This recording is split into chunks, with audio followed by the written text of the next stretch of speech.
let's talk a little bit more about reserve ratio requirements, and then if I have time, I want to introduce another almost related and often confused topic, and that is leverage. So let's do reserve ratio requirement. And let's say in whatever jurisdiction or world that I live in, that requirement is 10%. So that means that for every dollar of checking account liabilities or notes liabilities that I have outstanding, that I have to keep at least 10% of that in actual whatever the reserve currency is. In our world we've been dealing so far, it's been gold. In the current world, it's not gold, it's actually dollar bills. But anyway, we'll stay in the gold world, and later on we'll get ourselves off of the gold standard and see how that works. But let's just do the example from scratch again and just see how big I can get my balance sheet and see exactly how this stops me from getting too big. So I have my bank like I always did. Let's say my building is worth 100 gold pieces, and then I capitalize it with another 200 gold pieces. 200 gold pieces, this is the building. And this is my equity that I start off with. So I start off with 300 equity, 300 gold pieces of equity. I should always do the equity in a different color because sometimes it gets confused with the liabilities because they're both on the right hand side. So this is my equity. And then I might take some deposits. I don't want to make this too large of a diagram. So let's just say I take another 100 gold pieces in deposits. 100 gold pieces of actual deposits, and then I have checking accounts for these people who deposited them. Let me do that. I'll do that in purple.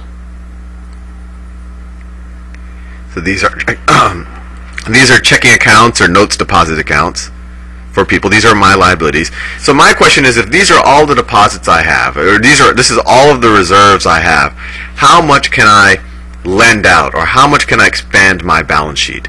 Well, the reserve ratio requirement says that my reserves over my total checking and checking accounts that I have on my liabilities and kind of the notes that I issue, that my reserves can be no more or have to be at least 10% of that.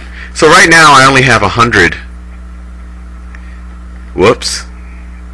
I pressed the wrong button. Right now I only have 100 gold pieces of on-demand checking accounts, and I'm not going to worry too much about the notes outstanding right now. They're really the same thing, at least from a balance sheet point of view.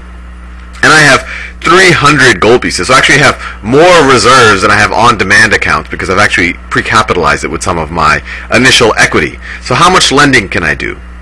Well, this requirement says that I can only expand these on-demand accounts so that this is at least 10% of it. This 300 gold pieces is at least 10% of it. Right?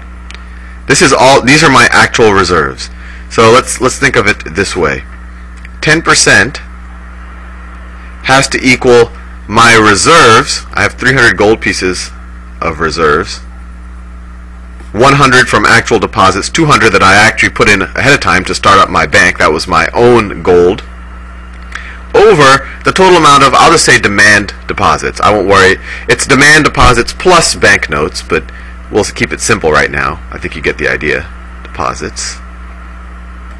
So we could do a little bit of math. Let's see, multiply. So we get 10% of the demand deposits have to equal 300, or divide both sides by 0.1, and then you say, well, I could have up to 3,000 gold pieces of demand deposits. So how much could I expand my balance sheet? Well, I could keep making loans until I have 3,000 gold pieces of demand deposits. So I could make, let me start making loans out. So someone has a project where, say 900 gold pieces, they need to build a factory of some time. I say, sure, here you go, 900 gold pieces. I'll draw it a little bit less high than it should be if it would be proportional to that. So 900 loan. And I don't hand that person gold, I just give them a checking account. So it's a 900 checking account. Of course, they're going to use this maybe to write checks to the to their laborers or their contractors, whoever needs to build the factory. And so let's see, how much do I have outstanding right now in terms of demand deposits? I have 900 plus 100. I have 1,000, so I have 2,000 left. So let's say someone has a really big project. They want to build a bridge over the local river or whatever, and they'll charge a toll, and I think that's a pretty good idea because people are very likely to use that bridge. So I'll give out a loan to that person. So I'll give out a 2,000 gold piece loan to that person. 2,000 loan. And then instead of giving him actual gold, I'll just create a checking account for him. I could have actually issued banknotes, same idea. So 2,000 checking account. And then I'm done. Right? Because what are my total demand deposits? 2,000 plus 900 plus 100. I have 300 in total demand deposits. And actually all of my liabilities at this point are demand deposits. I could have borrowed money in some other way, but I won't worry about that right now.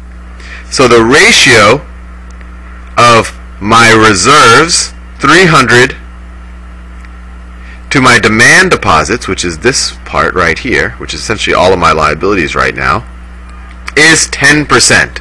And what this allows, because of this requirement, one, it kept me from keep making loans out. I've essentially maxed out what I can do under this type of reserve ratio requirement.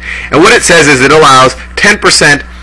Essentially, it makes sure that I'm liquid enough. It makes sure that when these people, who I've said at any point in time you can come and ask for your money, that if people actually do want their money in terms of gold, remember, they can transact with this money. They can write checks, or if these were banknotes, they can exchange those banknotes. But if someone, whoever has access to this checking account at some point in time, actually wants their gold, I need to keep at least 10% aside, assuming that no more than 10% needed at one time. So that's what these reserve requirements are. It keeps me liquid.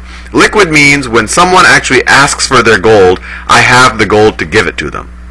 Now, a separate question is, am I solvent? Solvent means, am I good for the money? And solvent is just an issue of, are your assets larger than your liabilities? So right now, in this world, my assets are what? I have, let's see, this 3,000 plus my initial equity. This was 100 down here. So my assets are 3,300. So I'm also solvent. As long as my assets, which are this entire left-hand side of the balance sheet, as long as my assets are bigger than my liabilities, I'm solvent, which means that even if in a world, let's say in a world where for whatever reason people wanted gold again, they come to me and let's say they wanted 400 gold pieces, I would not be liquid in that situation because I do not have 400 gold pieces to immediately give them. So I would have a liquidity problem. Maybe I would have to borrow gold from someone else. But I would be solvent, assuming that these two loans, are still good.